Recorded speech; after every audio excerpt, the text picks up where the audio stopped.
Bonjour à tous. Aujourd'hui, j'ai l'honneur d'être avec Brigitte, qui est notre responsable scientifique au sein de Natura Forever. Et nous allons vous parler de pourquoi la société a fait le choix stratégique de miser sur une production de sa spiruline dans des photobioréacteurs. Alors Brigitte, la première question que je voudrais te poser, qu'est-ce qu'un photobioréacteur ?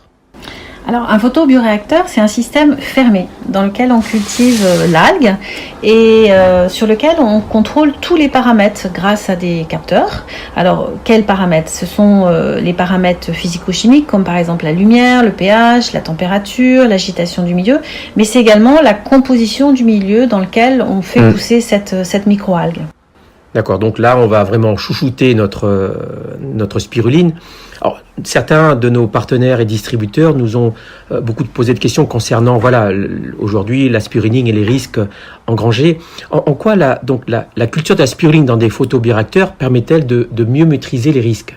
Alors, tu as raison, Jimmy, c'est vraiment très important. En fait, la spiruline, elle n'est pas dangereuse en elle-même. Par contre, selon les conditions dans lesquelles elle est cultivée, on peut avoir des risques qui sont assez importants.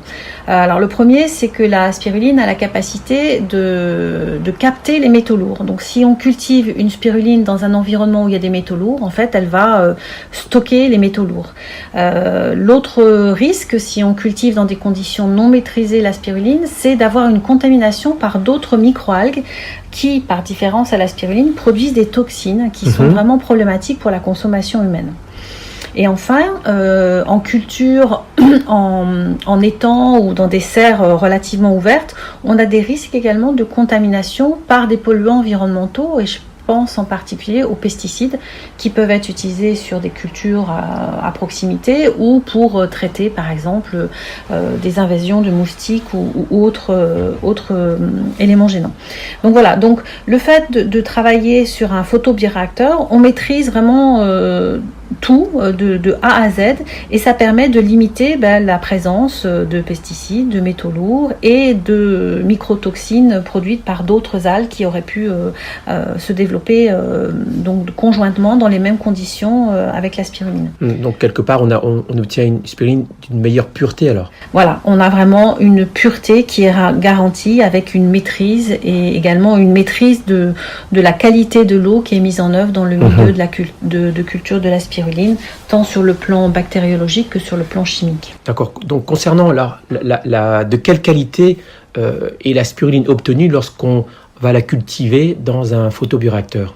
Alors donc on a vu qu'il y avait absence de risque, mais on a aussi une maîtrise de la qualité intrinsèque de la spiruline, puisque comme on lui donne tous les éléments nutritionnels dont elle a besoin pour se développer et bien se développer, en fait, on développe une qualité nutritionnelle très bonne et donc très riche. Super. Quels sont, d'après toi, les autres avantages de cette technologie ?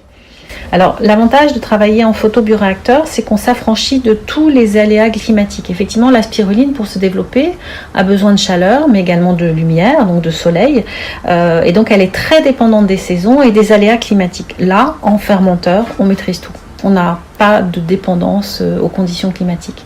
Donc, ça permet de produire de la spiruline de qualité tout au long de l'année. Toute l'année, voilà. Ok. Est-ce qu'il y a eu d'autres améliorations sur le process ?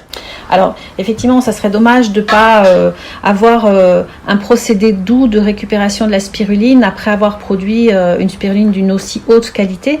Donc, en fait, on utilise un procédé de récupération qui est beaucoup plus soft et qui permet de conserver l'intégrité de la spiruline et surtout sa richesse en actifs.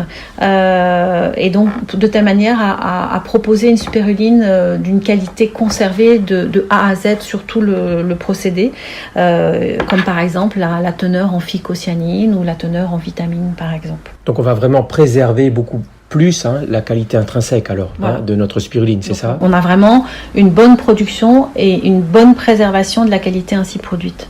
D'accord. Enfin, j'ai une dernière question à te poser. Selon toi, qu'apporte cette innovation pour la spiruline de demain et pour Natura Forever? Grâce à ce procédé, en fait, on a le potentiel de répondre donc à une demande de plus en plus croissante en spiruline et en garantissant une qualité constante et maîtrisée et choisie. Par ailleurs, ces productions sont faites en Europe et donc répondent aux normes européennes, et ce qui nous permet aussi d'adapter en fonction de l'évolution de la réglementation en Europe. Ces procédés nous permettent également de développer des qualités propres à Natura Forever, par exemple sur des teneurs en nutriments spécifiques de spiruline. Et tu vois d'autres innovations pour le futur? Maîtriser une telle technologie innovante peut être intéressante à être utilisée dans le futur avec d'autres algues tout aussi prometteuses que la spiruline, par exemple. Je te remercie Brigitte pour cette intervention, et je te donne rendez-vous pour une autre capsule d'information pour nos distributeurs. Merci beaucoup, Avec Brigitte. plaisir.